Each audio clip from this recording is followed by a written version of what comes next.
Davos Davos అనగానే ఒక glamour. ఎందుకంటే ప్రపంచంలో ఉన్న అన్ని దేశాలు అక్కడ ప్రజెంట్ అవుతాయి. సో ఒక మినీ ప్రపంచం అది.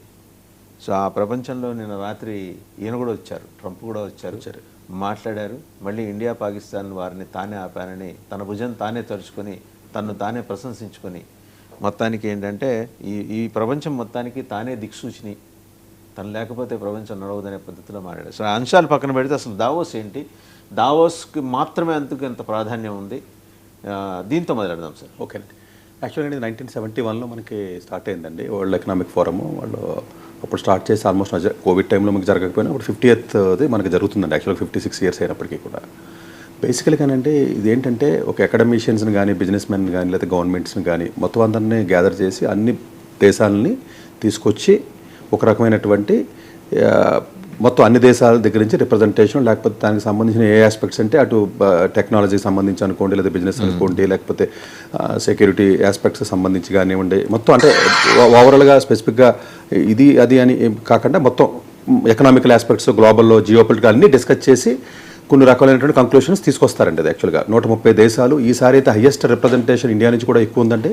ఆల్మోస్ట్ మీకు 400 మంది వరకు పొలిటికల్ సైడ్ నుంచి ఉన్నారు. ఆల్మోస్ట్ సీఈఓస్ అండి, కంపెనీ సీఈఓస్ ఉంటారు. ఆల్మోస్ట్ ఈసారి అయితే 900 వరకు కూడా మీకు కంపెనీ సీఈఓస్ మీకు అటెండ్ అవ్వడం కానివ్వండి. ఈవెన్ మన ఆంధ్రప్రదేశ్ నుంచి కూడా ఆల్మోస్ట్ మీకు అటెండ్ అయ్యారు, తెలంగాణ నుంచి 5 అటెండ్ అయ్యారు. సో ఓవరాల్గా మీకు ఎవరి అది అంటే డిసిషన్ మేకింగ్ బాడీ కాదు, యూఎన్ లాగా లేకపోతే WTO లాగా డిసిషన్ మేకింగ్ బాడీ కాదు, కానీ బట్ వాళ్ళ వాయిస్ని వినిపించవచ్చు, చేయొచ్చు. కానీ అన్ఫార్చునేట్గా ఈసారి స్పెషల్ అండి. ఇంతకుముందు జరిగిన దానికి ఈసారి ఏంటంటే ఇప్పుడు లాట్ ఆఫ్ థింగ్స్ ప్రపంచంలో జరుగుతున్నాయండి. జియోపొలిటికల్గా చాలా చేంజెస్ జరుగుతున్నాయి. కాబట్టి అసలు ప్రతి ఒళ్ళు స్పీచ్ కూడాను మామూలుగా అసలు ఐడియా లేని వ్యక్తి కూడా అది అంటే దాని ఇంట్రెస్ట్ అనాలా, లేకపోతే చూడండి అంటే నార్మల్ కామన్ మ్యాన్ కూడా అసలు ఏంటి ఇప్పుడు కెనడా ప్రెసిడెంట్ ఉన్నాడు కూడా ఏం మాట్లాడాడు, ప్రపంచంలో జరుగుతున్న పరిణామాల మీద ఆసక్తి ఉంటుంది కాబట్టి అందరూ అటెన్షన్ కూడా. ఇంతకు ముందు ఉన్నవి వేరండి. ఇంతకు ముందు మామూలుగా జనరల్గా ఏదో జరిగేవి మాట్లాడేవారు, అట్లా ఉండేదండి. ఈసారి అసలు ఎవరికి వాళ్ళు నిన్న మాట్లాడిన విధానం చూస్తే అంటే పాపం వాళ్ళ మనసులో ఉన్నది ఎవరికాళ్ళు చెప్పేశారు. అంటే ఇదే రెగ్యులర్గా ఏదో ఒక ఎకనామికల్ గ్లోబల్ పీసో లేకపోతే వేరే ఆ ఆస్పెక్ట్లో కాకుండా హైలైట్ ఏంటంటే యూరోపియన్ యూనియన్ కమిషన్ చైర్పర్సన్ ఆవిడ మాట్లాడారు. అండ్ ఫ్రాన్స్ ప్రెసిడెంట్ ఫ్రాంకోయిస్ ఆయన ఇమాన్యుయల్ మాక్రోన్ మంచి కలజోడు పెట్టుకుని వచ్చాడు. చాలా ఆయన గట్టిగానే చెప్పాడంటే. సో ఈవెన్ కెనడా నుంచి కూడా ఆయన కూడా లేకపోతే మిగతా నుంచి కూడా వాళ్ళు గట్టిగానే వాయిస్ చెప్పారు. బట్ ట్రంప్ది మీరు అబ్జర్వ్ చేసినట్లయితే అసలు ఎవడన్నా కొత్తడు వింటే అసలు అమెరికా ఇంకా అసలు ఎక్కడో ఉంది, అసలు ఇంకా నెంబర్ 1 మాకు దగ్గరలో కూడా ఎవరు లేరు. నేను వచ్చిన తర్వాత అన్ని చేశాను, ఆయనే, తర్వాత ఇంకెవరైనా ఆయనే, అమెరికా కూడా కాదు ఆయనే. ఇంకా అసలు నా దరిదాపుల్లో కూడా ఎవరో లేరు. అన్ని నెంబర్స్ అన్ని కూడా తప్పండి. ఇప్పుడు ఇన్ఫ్లేషన్ దగ్గర నుంచి అన్ఎంప్లాయ్మెంట్ దగ్గర నుంచి మీకు ఆయన ఇచ్చిన నెంబర్ చూడండి. అన్ఎంప్లాయ్మెంట్ రేటు లోయెస్ట్ 50 years ఉందని చెప్తున్నాడు. ఇన్ఫ్లేషన్ అసలు ఇప్పుడు దాకా లేదు, ఎంత తక్కువ ఉంది 1.5% అంటాడు. అంటే అన్నీ కూడా అంటే అది అన్ని ఫ్యాబ్రికేటెడ్ నెంబర్స్ అన్ని చెప్పి, సో నా తర్వాతే నేను ఉన్నాను కాబట్టి ఈ ప్రపంచం ఇలా ఉంది, సూర్యుడు పొద్దున ఉదయిస్తున్నాడు రాత్రి అని చెప్పుకుంటూ వచ్చాడండి ఆయన యాక్చువల్గాను. బట్ అఫ్ కోర్స్ అంటే ఇష్యూస్ ఇంకా అంటే ఇది ఇష్యూస్ షార్ట్ అవుట్ అవ్వాల్సిన అది మీటింగ్ అయితే కాదు కానీ, బట్ జనరల్గా ఎవరి వ్యూస్ అయితే వాళ్ళు చెప్పారు. డెఫినెట్గా ఈసారి అయితే ఈ 19 నుంచి 23 వరకు ఏదైతే జరిగిందో డెఫినెట్గా అది అంటే ప్రపంచానికి ఇంకొంచెం బిగ్ స్కేల్లో ట్రంప్ యొక్క వైఖరి తెలిసిందనే చెప్పాలి. అండ్ ఇంకోటి సార్, 2 తెలుగు రాష్ట్రాల గురించి మాట్లాడుకుందాం. నిజంగా చాలా అప్రిషియేట్ చేయాలి 2 తెలుగు రాష్ట్రాల ఇనిషియేటివ్, 2 వైపుల నుంచి కూడా. తెలంగాణ ముఖ్యమంత్రి కానీ ఆంధ్రప్రదేశ్ ముఖ్యమంత్రి కానీ ఇద్దరూ కూడా they have exerted all efforts. మన రాష్ట్రాలు, తెలుగు రాష్ట్రాలు ఎంత అనుకూలంగా ఉన్నాయి పెట్టుబడులకి అని చెప్పడంలో. అండ్ ప్రత్యేకించి ఆంధ్రప్రదేశ్ ముఖ్యమంత్రిని అభినందించాలంత పెద్ద వయసులో కూడా ఆయన ఓపిక్గా విన్నారు, ఓపిక్గా మాట్లాడారు, కన్విన్స్ చేసి పెట్టుబడులను తీసుకురావటంలో పెట్టుబడులు కూడా ఈసారి బాగా వచ్చినాయి. అండ్ ఆయన ఎఫర్ట్ని అసలు దట్ ఇస్ అన్పారలల్. అంటే యువ మంత్రులతోటి, యువ ముఖ్యమంత్రులతో కూడా పోటీ పడి మరి ఆయన చేసిన పట్టు ప్రతిదానికి ఆయన దగ్గర హోంవర్క్ ఉంటుంది. అలా వెళ్ళి అదాటను మాట్లాడారు. ఏమంటారు? అవునండి. సో యాక్చువల్గా ఈసారి మనకి ఆల్మోస్ట్ బిగ్ రియల్ ఎస్టేట్, ఇప్పుడు RMZ కానివ్వండి, లేకపోతే బ్రూక్ ఫీల్డ్ కానీ, ఈ పెద్ద పెద్ద ఈవెన్ UAEకి సంబంధించినటువంటి కానీ చాలా ఇన్వెస్ట్మెంట్స్ మనకి రావడం జరిగిందంటే. సో అట్లాగే పర్టికులర్గానండి టెక్నాలజీకి సంబంధించండి చంద్రబాబు నాయుడు గారు అంటే టెక్నాలజీ అన్నట్టుగాను ఓవరాల్గానే వరల్డ్ వైడ్ ఆయనకున్న ఇదైతే ఉందో ప్రజెంట్ కూడా అంటే ఫార్చునేట్గా టెక్నాలజీ వైపు ప్రపంచం మొత్తం చూస్తుంది. అంటే టెక్నాలజీని ఎవడైతే వెళ్తాడో వాడే ప్రపంచాన్ని ఉన్నట్టు ఉన్నది. సో అది ఆపర్చునిటీస్ ముందు అందిపుచ్చుకోవాలి. ఇప్పుడు క్వాంటమ్ వ్యాలీ మనకి పెట్టారు, ఇప్పుడు కోలివింగ్ స్పేసెస్ అని చెప్పేసి ఆల్మోస్ట్ అన్ని సిటీస్లో మన ఆంధ్రప్రదేశ్లో పెడతానని చెప్పారు.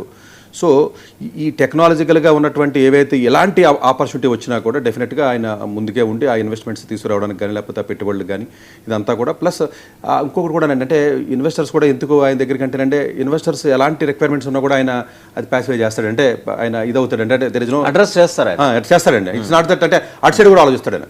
అంటే మనం ఇటు సైడ్ కదండి, అటు సైడ్ ఉండి రూపాయి పెట్టేవాళ్ళ వైపు నుంచి కూడా ఆలోచిస్తాడండి. అంటే వాళ్ళని దొంగల కింద చూడరు. కొంతమంది అనుకోండి ఇన్వెస్ట్మెంట్ పెట్టడానికి వచ్చేయండి దొంగడేమో అన్న ఒక రకమైనటువంటి ఫీలింగ్ ఉంటుందండి. అట్లా కాకుండా ప్రొయాక్టివ్ అప్రోచ్. ప్రొయాక్టివ్ అంటే ఆల్మోస్ట్ మీకు మొత్తం ఈ ఏప్రిల్ నుంచి తీసుకున్నట్లయితే ఆల్మోస్ట్ చాలా ఇన్వెస్ట్మెంట్స్ వచ్చినాయండి. ఆల్మోస్ట్ భారతదేశంలో వచ్చిన ఇన్వెస్ట్మెంట్స్లో 23-24% వరకు మనకి ఆంధ్రప్రదేశ్కి వచ్చినాయి. బట్ ఈ డీల్లో ఇప్పుడు దావోస్ డీల్లో చూస్తే ఆల్మోస్ట్ 12,000 కోట్ల దాకా. అంటే ఇంకా నెంబర్స్ కరెక్ట్గా రాలేదండి, ఎందుకంటే ఇప్పుడే మనకి ఎందుకంటే 12,000 కోట్లు అవ్వాలి ఇంకా అవ్వాలండి వాళ్ళని. బట్ ఫస్ట్ టైం అండి అస్సాం రిప్రజెంటేషన్ చేసింది ఈసారి.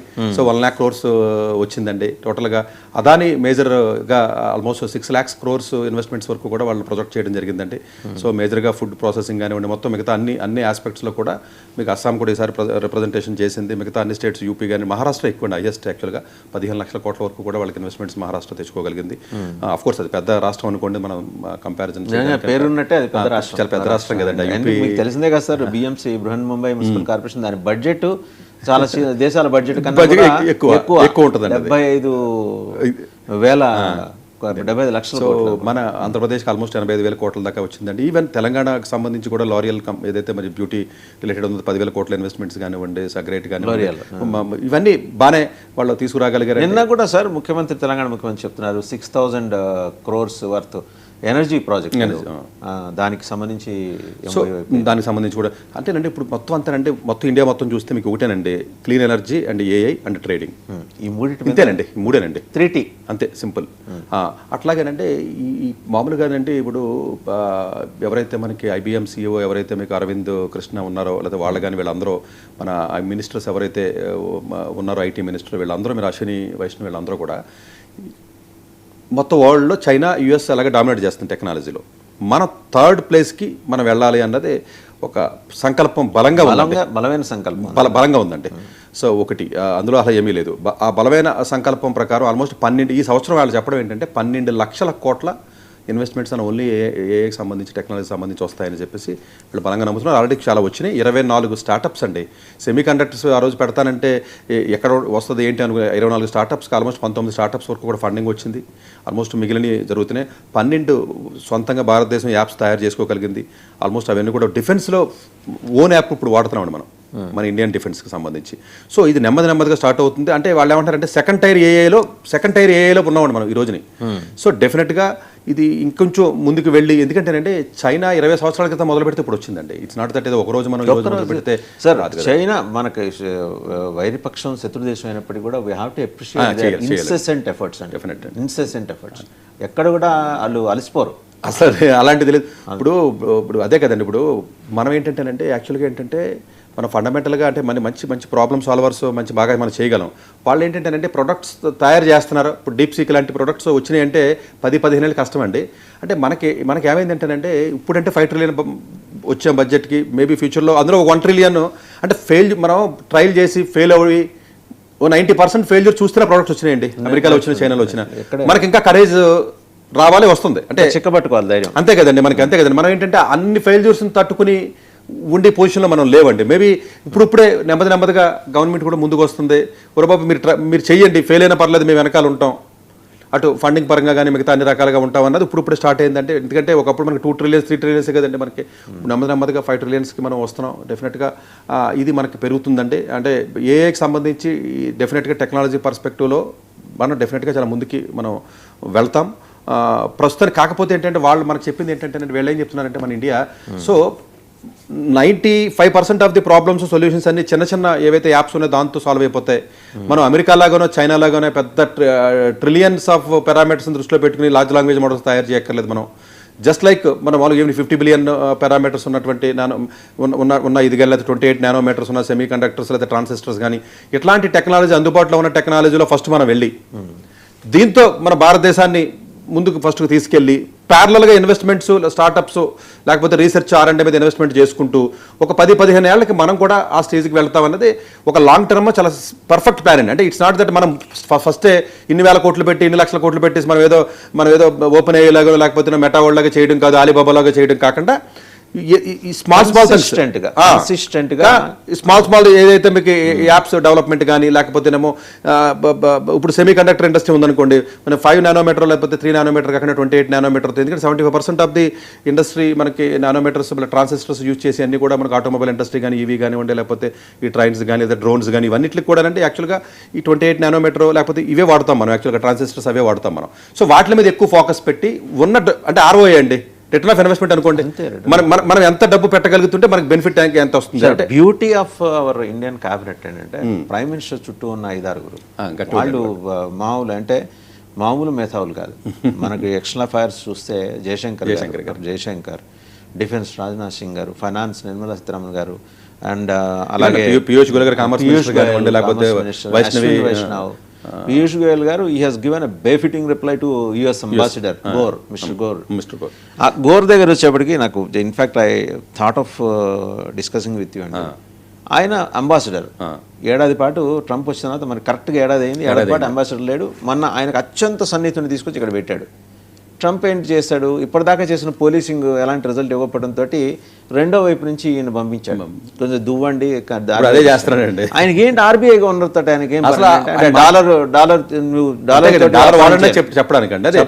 బెదిరించడానికి అనుకోండి లేదా చెప్పడానికి అనుకోండి అలా చెప్పాడు. కానీ యాక్చువల్గా బయటికి ఇప్పుడు ఎకనామిక్ డెవలప్మెంట్ కి లేదా ఫైనాన్స్ కి సంబంధించి టెక్నాలజీ సంబంధించి దీనికి సంబంధమైన విషయం కాదండి. ఫైనాన్స్ మినిస్టర్ తో మాట్లాడాలి. ఈయనకి వచ్చి RBI గవర్నర్ కి సంబంధించిన ఆస్పెక్ట్ ఏమి కాదండి. ఇప్పుడు సంజయ్ మల్హోత్రా గారి దగ్గరికి వెళ్ళి ఈ విషయాలు మాట్లాడాల్సింది ఏముంది. సో ఆయన దగ్గరికి వెళ్ళి ఆయన అందరినీ కలిసాడండి. యాక్చువల్గా మీకు అక్కడ తాజ్మహల్ హోటల్ దగ్గర నుంచి ముంబై దగ్గర నుంచి వెళ్ళి మినిస్టర్ని పీయూష్ గోయల్ గారిని కానీ లేకపోతే US సెనేట్ స్టీవెన్ కానీ ఎక్స్టర్నల్ ఫైనాన్స్ మినిస్టర్ కానీ డిప్యూటీ CM మహారాష్ట్ర కానివ్వండి, RBI కానివ్వండి, ఈవెన్ ప్రెసిడెంట్ వాళ్ళందరినీ కలిసి ఫడ్నవీస్ గారిని కలిసారు, CM కలిసి అందరినీ కలిసి ఇప్పుడు ఏదైతే ఇంతకుముందు టెన్షన్స్ లేదా రప్చర్ ఉందో దాన్ని సరి చేయడానికి అదొక యాంగిల్ అండి. రెండోది ఏంటంటే మీరు డాలర్ నుంచి దూరం అయితే పరిణామాలు తీవ్రంగా ఉంటాయని చెప్పి ఇండైరెక్ట్ గా అది కూడా చెప్తున్నారండి. సో అంతే కదండి. ఇప్పుడు డెఫినెట్ గా బ్రిక్స్ మనం రష్యాతో రూబుల్తో వ్యాపారం చేస్తున్నాం, అలాగే రకరకాల కంట్రీస్ తో మొదలు పెట్టామండి, ఆల్రెడీ చేస్తున్నామండి. సో డెఫినెట్ గా ఇంకా కొంతకాలానికే సక్సెస్ ఆఫ్ బ్రిక్స్ అనేది ఎందుకో అమెరికా లేదండి, అసలు జీర్ణించుకోలేకపోతుంది. కాదండి ప్రతిదేనండి. ఇప్పుడు UN వచ్చినప్పుడు మేము డబ్బులు ఇవ్వం, ఫండ్ ఇవ్వం, తీసేయండి మేము అంటున్నాం, లేకపోతే WTO మాకు సంబంధం లేదేనో, ఈవెన్ వరల్డ్ బ్యాంక్ మాకు సంబంధం లేదని చెప్తున్నాడైనా. అసలు మీరు ఏ ఆర్గనైజేషన్కి సంబంధించి చూడండి, ఎనీథింగ్ అసలు నేను పట్టించుకోను, నాకు సంబంధం లేదు, నేను డబ్బులు ఇవ్వాలి. ఇప్పుడు నాటో ఉంది, నేను డబ్బులు ఇవ్వను, నేను డబ్బులు ఇవ్వకపోతే మీ పరిస్థితి ఏంటి? అసలు నా డబ్బులే ఉంది, అందులో 70% 80% నేను ఫండింగ్ చేయకపోతే అసలు నాటో అనేది లేదు. నాటో దేశాల ఎకానమీ ఈరోజు కుప్పకూలిపోవడానికి సిద్ధమవడానికి కారణం ట్రంపే స్పష్టంగా కనిపిస్తుంది. ఆయన నమ్మి మొత్తం ఓన్గా ఇప్పుడు చూడండి ప్రతిదానికి డిపెండ్ అయితే కదండి. ఇప్పుడు ప్రతిదీ యూరోపియన్ యూనియన్ ఏదైతే ఉందో ప్రతిదీ ఆయన మీద డిపెండ్. 22 దేశాలు సార్, అంటే మొత్తం 32, 22 యాక్టివ్ ఉన్నాయి. 22 దేశాలు ఆవిడ చాలా బాగా అన్నారు, యూరోపియన్ యూనియన్ చైర్పర్సన్ ఆవిడ ఏమన్నారు, mother of all deals, we found out an alternative market. 140 కోట్ల జనాభా ఉన్న భారతదేశం మాకు అతిపెద్ద మార్కెట్. మేము వాళ్ళు ఏమైంది టాక్సేషన్ రూల్స్ మార్చుకుంటారు, దిగొస్తారు, అండ్ సరళతరంగా ఉండే ఒక టారిఫ్ విధానంతో మన దగ్గరకు వస్తారు. నాకు తెలిసి ఇప్పుడు ఫ్రీ ట్రేడ్ డెఫినెట్ గా అంటే ఏదైతే ఉర్సులా వన్ డెర్ లెయర్ ఎవరైతే ఉన్నారో, ఈవెన్ యూరోపియన్ కౌన్సిల్ ప్రెసిడెంట్ కూడా వీళ్ళు ఇన్వైట్ చేశారండి. యాక్చువల్గా నేను అంటోనియో కోస్టా ఎవరైతే ఉన్నారో డెఫినెట్గా వాళ్ళ రిప్రజెంటేషన్ అంటే 27 కంట్రీస్కి రిప్రజెంటేషన్ ఉంటారు. కాబట్టి ఆల్మోస్ట్ ఒక రకంగా చెప్పాలంటే ఎగ్జిక్యూటివ్ బాడీ అండి. సో డెఫినెట్గా ఇది చాలా మంచి పరిణామం అండి. వాళ్ళు చాలా పాజిటివ్గానే ఉన్నారు. అటు UAEకి సంబంధించి డీల్స్ కానివ్వండి, అటు యూరోపియన్కి సంబంధించినవి కానివ్వండి, అటు రష్యాకి సంబంధించి కానివ్వండి, ఆల్మోస్ట్ అంటే ట్రంప్ చేసే పనులు మీరు లాంగ్ టర్మ్ ఆలోచిస్తానండి ఇండియాకి బెనిఫిట్ అవుతాయి. చూడండి మీరు స్ట్రాటజిక్గా ఆలోచించండి. ఆయన చేసి ప్రతి పనులు కూడా ఇప్పుడు కెనడాతో ఆయనకున్న ఇష్యూ వల్ల కెనడా దగ్గరికి అయింది కదా. ఇప్పుడు కెనడా ఇన్వెస్ట్మెంట్స్ వచ్చినాయండి, దావోస్లో మనకు వచ్చిన న్యూయార్క్ వచ్చిన ఇన్వెస్ట్మెంట్లో కెనడా ఇన్వెస్ట్మెంట్స్ ఉన్నాయి. మీరు అబ్జర్వ్ చేయండి, ఈ ట్రంప్ చేసే పనులు జియో పొలిటికల్గా ఇండియాకి చాలా కంట్రీలు దగ్గర చేస్తున్నాయి. మనకి కొత్త మిత్రులు వస్తున్నాయండి. ఇప్పుడు మీకు ఈవెన్ చైనా కూడా ఇంతకుముందు మనకి మిత్రదేశం కాదు అని అనుకున్న చాలా సందర్భాల్లో కూడా ఇన్ఎవిటబుల్ గా చైనా రావాల్సి వస్తుంది కదండి. సో ఈ జియో పొలిటికల్ చేంజెస్ అన్నీ కూడా వాడు ఏం చేస్తున్నాడంటే మొత్తం చాలా మందిని కలుపుతున్నాడు. అందులో ఇండియా అనేది ఫార్చునేట్గా మనం ఆటోమేటిక్గా మిగతా వాళ్ళన్ని మనం న్యూట్రల్ దేశం, మన న్యూట్రల్ కదండి. ఒక రకంగా చెప్తే అంటే మిథాలజీ తోటి కంపేర్ చేస్తే ఇలా చెప్పొచ్చేమో, ఏది కౌరవ శిబిరంలో ఉన్న శకున్ లాగా పాండవులకే కదా సార్. అంతే కదండి. సో మీకు చూడండి, ఆల్మోస్ట్ మీకు అటు కెనడా వల్ల, అటు యూరప్ వల్ల, ఇటు రష్యా కానివ్వండి, ఇటు చైనా కానివ్వండి, మీ ఏ ఆస్పెక్ట్లో తీసుకున్నా కూడా ఇప్పుడు మంచి రిలేషన్స్ మనకి ఇటు యూఏఈ కానివ్వండి అన్నీ, ఎక్సెప్ట్ ఏదో కొన్ని తప్ప మిగిలిన అన్నిటికీ మనకి ఎలాంటి ఇబ్బందులు ఆటోమేటిక్గా మీకు అన్ని రకాలుగా అటు ట్రేడింగ్ పరంగా కానీ లేకపోతే అన్ని రకాలుగా కూడా దగ్గర అవుతున్నాయండి ఇవన్నీ కూడా. ఎందుకంటే మన న్యూట్రల్ దండి. మనం యుక్రెయిన్ వార్ జరిగినా లేకపోతే ఇంకొక ఇష్యూ జరిగినా లేదా గాజా జరిగినా కూడా న్యూట్రల్గా ఉంటున్నాము. సాధ్యమైనంత వరకు ఏంటంటే పీస్ని కోరుకుంటాం మనం. కోరుకోవటం కాకుండా అడ్వకేట్ చేస్తున్నాం. ఇంకొకటి ఏంటంటే ట్రస్టెడ్ పార్ట్నర్ అండి మనం. బేసికల్గా అంటే మిగతా దేశాలు ఏంటంటే ఒకసారి ఈవేళ ఒకటి చెప్తే రేపు ఇంకొకటి చెప్పడం అలా సిచ్యువేషన్ బట్టి భారత బేసికల్గా ఏంటంటే వాళ్ళు అంటే ఇండియన్ పర్స్పెక్టివ్లో, డిప్లొమసీ పర్స్పెక్టివ్లో ట్రస్టెడ్ పార్ట్నర్ కింద చూస్తారండి. అంటే ఎందుకంటే సడన్గా మాట మార్చడాలు లేకపోతే ఇది అట్లా ఉండదు కదండి. మాట మాట్లాడితే మార్చచ్చు, మాట మాట్లాడేప్పుడు కూడా తూకం వేసుకోవాలి, లేకపోతే అలా కామ్గా ఉంటారు మన వాళ్ళు. అంతే కామ్గా ఉంటారు. అంతే కామ్గా ఉండటం అనేది ఆన్సర్ చెప్పకపోవడం అనే విమర్శలు ఉంటాయి. కానీ వాస్తవంగా ఏంటంటే పియూనేశ్వరరావు గారు చెప్పేవారు కదా, కొన్ని సందర్భాల్లో మౌనంగా ఉండడమే, మౌనంగా ఉంటే సొల్యూషన్ ఇస్తుంది అని చెప్పి, అది కరెక్ట్గా మోదీ గారు చేస్తున్నారు. రెండోది సార్, ఇక్కడ ఇంకొక యాంగిల్ అంటే ట్రేడ్ దగ్గరకు వచ్చేప్పటికి ఓకే 1,00,000 కోట్లు 50,000 కోట్లు ఎనర్జీ కంపెనీలో మీరు చెప్పారు ఆర్ఎంజెడ్ 1,00,000 కోట్లతో వస్తాడు. అవునండి అవునండి. అలాగే 1,00,000 ఉద్యోగాలు ఇస్తారని చెప్పండి. సో అంటే కొంచెం ఎగ్జాగరేషన్స్ ఏమన్నా అంటే ఇవన్నీ అంటే కాదండి, ఎనీ ఇన్వెస్ట్మెంట్స్ అంటే నెక్స్ట్ 10 yearsకి 5 years కానీ ఉంటుంది తప్ప 1 year కాదండి. 1 year కాదు ఫస్ట్ పాయింట్. రెండో పాయింట్ ఏంటంటేనండి, జనరల్గా డీల్స్ ఎంఓయూస్ ఏది కుదుర్చు, ఇంతకుముందు జగన్మోహన్ రెడ్డి గారు గవర్నమెంట్లో కుదుర్చుకున్నా లేకపోతే ఇక్కడ చంద్రబాబు నాయుడు గారు గవర్నమెంట్లో కూర్చుకున్నా, ఇవన్నీ ఏంటంటే ప్రాక్టికల్గా గ్రౌండ్ మీదకి అన్నీ మీకు రాకపోవచ్చు అండి, టు బి ఆనెస్ట్. కాకపోతే ఏంటంటేనండి, అంటే బేసిక్గానంటే ఇది కన్సెంట్ ఇవ్వడం ఒక రకంగా చెప్పాలంటే. రియల్గా గ్రౌండ్ మీదకి వచ్చేటప్పటికి ఆ పర్టికులర్ డీల్స్ ఉన్నప్పుడు సిచ్యువేషన్ బట్టి ఇన్వెస్ట్మెంట్స్ అనేవి ఆటోమేటిక్గా పెరుగుతూ ఉంటాయి, తగ్గుతూ ఉంటాయి. సో మొత్తం అంతా మీకు ఏదో కరెన్సీ రూపంలో ఏదో క్యాపిటల్ రూపంలో వచ్చేస్తుందని పర్స్పెక్టివ్ కాకుండా లాంగ్ టర్మ్ ప్లాన్ చేసి ఇన్వెస్ట్మెంట్స్ ఇట్లా పెడతాం అని చెప్తారు. బట్ రియల్ కండిషన్స్ ఏవైతే ఉంటాయో అవి తర్వాత వస్తాయండి డిస్కషన్లోకి. ఇప్పుడు మీరు నేను అనుకుంటామండి, ఇద్దరం కలిపి సరే ఈ స్థలం కొందాం అనుకున్నాం, మన ఇద్దరం ఓకే ఇన్ ప్రిన్సిపల్ ఓకే మనకు నచ్చింది, ఇద్దరం కలిపి వచ్చేసాం, అయిపోయింది అంతే. బట్ మళ్ళీ ఇద్దరం కూర్చుంటాం, మళ్ళీ బాబా రేట్ ఎక్కువ తక్కువ లేకపోతే ఇంకోటి చూసేటప్పుడు డీల్స్ వచ్చేటప్పుడు నెగోషియేషన్స్ ఉంటాయి కదండి. అంత డీప్ నెగోషియేషన్స్ ఇప్పుడు ఎందుకు ఉంటాయండి? దావోస్ మీటింగ్ లో ఇంకో చోట ఇన్వెస్ట్మెంట్స్ డెఫినెట్ గా వెరీ ప్రిమిటివ్ స్టేజ్ అంతేనండి డెఫినెట్ గా. కాకపోతే ఏంటంటే మీకు అంటే అన్ని కాకపోయినా కొన్ని మెటీరియల్ అవుతూ ఉంటాయి. ఇప్పుడు పాత ఎన్ని ఉన్నాయి కదండి, అవి కంటిన్యూ అవుతాయి, కొన్ని ఇప్పుడు అవుతాయి. ఇది ఆటోమేటిక్ ఇప్పుడు రేవంత్ రెడ్డి గారి టైంలో కొన్ని చేశారు, నెక్స్ట్ గవర్నమెంట్ టైం కొన్ని అవుతా ఉంటాయండి. So development is governance is continuous. అంతే కదండి. అంటే ఇది ఏంటంటే ఇది అన్ని కాకపోయినా అవునవును ఎంతైతే అంత ఉంది. ఇప్పుడు మొత్తం అసలు ఇప్పుడు జీరో దగ్గర ఉండలేం కదండి మనం. అంతే మనం స్టార్ట్ చేసి ముందుకు వెళ్ళవలసిందే కదండి. రెండోది సార్, మన పాలసీస్కి సంబంధించి అంటే ప్రత్యేకించి ప్రభుత్వ పాలసీకి సంబంధించి ఇన్వెస్టర్స్కి దే హ్యావ్ సమ్ డౌట్స్. ఇప్పుడు తీసుకొస్తారు సింగిల్ విండో అంటారు, మామూలుగా తిప్పుకోరు. మీరు తెలుసు కదా, బ్యూరోక్రసీలో ఉన్న రెడ్ టైపిజం వల్ల ఏంటంటే ఆ ఇన్వెస్టర్కి సహనం చచ్చిపోయి దండం పెట్టి వెనక్కి వెళ్ళిపోయే పరిస్థితి. అలాంటివి లేకుండా ఈసారైనా జాగ్రత్తలు తీసుకుంటారా? యాక్చువల్గా అయితే అది ఎప్పటికీ ఉంటుందా? అలాగే కాదండి. ఎప్పుడునండి బ్యూరోక్రాటిక్ సిస్టమ్, ఎందుకంటే నేను బ్యూరోక్రాటిక్ ఆఫీసర్నే కాబట్టి నేను 20 ఏళ్ళు వర్క్ చేశాను. ఎప్పుడునండి ఒక 1/3 ఆఫ్ ది ఆఫీసర్స్ ఏం పని చేయకుండా కామ్గా సిస్టమ్ ఎలా ఉంటే నడుపుతూ ఉంటాడు. ఒక 1/3 కొంచెం ట్రై చేస్తూ ఉంటారు, మధ్యలో ఇబ్బంది వస్తూ ఉంటారు, ఆగిపోతూ ఉంటారండి. ఒక 1/3 చాలా కొంచెం డైనమిక్గా ఉండి చేసుకుంటూ వెళ్తారండి. ఎంత పొలిటికల్ సిస్టమ్ ఉన్నా బ్యూరోక్రాటిక్ సిస్టమ్ ఏదైతే ఉంటుందో డెఫినెట్గా పొలిటికల్ సిస్టమ్ చూసే అవ్వాలి కదండి. ఎందుకంటే నేను 20 years సిస్టమ్ లోపల ఉన్నాను కాబట్టి నేను చెప్పగలను ఆ పాయింట్. ఒకటి. రెండోది ఏంటంటే ఒక IRS ఆఫీసర్గా did you face any such kind of ఉన్నాయి. అంటే జనరల్గానంటే మన ఇండియన్ గవర్నమెంట్ సిస్టమ్ ఎలా ఉంటుందంటేనండి, అంటే నేను బాస్ ఈజ్ ఆల్వేజ్ బాస్ అని అన్న పదాన్ని 100% చెప్పకపోయినా చాలా వరకునంటే ఇంట్రెస్ట్స్ ఉంటాయండి. గవర్నమెంట్ ఇంట్రెస్ట్ అనేది క్లియర్గా రిఫ్లెక్ట్ అవుతుంది, మీకు అందులో క్లియర్గా రిఫ్లెక్ట్ అవుతుంది. ఒకటి. రెండోది ఏంటంటేనంటే ఈ అప్రూవల్స్ వెళ్ళినప్పుడు కొన్ని మిస్యూజ్ అవుతాయండి. ఈ పాలసీని మీరు ఫ్లెక్సిబుల్ చేశారనుకుందాం, లెట్ అస్ అజ్యూమ్ దట్ మీ పాలసీని ఫ్లెక్సిబుల్ చేశారండి, అదర్ వే రౌండ్ చూద్దాం మనం. ఫ్లెక్సిబుల్ చేస్తే అది మిస్యూజ్ అయ్యే అవకాశం ఉందన్న భయంతో కూడా కొంతమంది చేయరండి. అసలు అన్నదాకలు ఉంటుందండి. అదే. ఇప్పుడు మీరు ఫాస్ట్గా నేను ఇస్తాను ఆదినిశ్వరం మేలు కదా అంతే కదండి, వదిలేస్తాం. మన ఇండియన్ సిస్టంలో ఏంటంటే ఎంటర్ప్రైజర్స్ ఆలోచన విధానం అందరూ మంచి ఇంటెన్షన్తో రారు కదండి. కొంతమందికి ఇంటెన్షన్స్ డిఫరెంట్ ఉంటాయి. ఆ చెక్కింగ్స్ ప్రాపర్గా పెట్టకపోతే మిస్యూజ్ అయ్యే అవకాశం ఉంటుంది. ఎందుకంటే చాలా మందికి ల్యాండ్ బట్ ఆ పేరుతోటి రియల్ ఇన్వెస్టర్స్ ఇబ్బంది పెడుతున్నారండి. ఇంకొకటి ఏంటంటే ఇప్పుడు ఈ ల్యాండ్స్ ఇవ్వడం కానీ కొన్ని పర్సనల్, ఇప్పుడు అపోలో హాస్పిటల్ కట్టినప్పుడు గవర్నమెంట్ ల్యాండ్ ఇచ్చి అపోలో హాస్పిటల్ కడితే ఇంతమంది పేషెంట్కి ఫ్రీగా ట్రీట్మెంట్ చేస్తాను 30 ఏళ్ళ అగ్రిమెంట్ ఇచ్చారండి. ఏముంది అంటే ఇది ఏమవుతుందంటేనంటే మనం ఏదన్నా ఒకటి గవర్నమెంట్కి ఏదైనా చేసినప్పుడు దాని తర్వాత ఇన్ష్యూర్ చేయం మనం.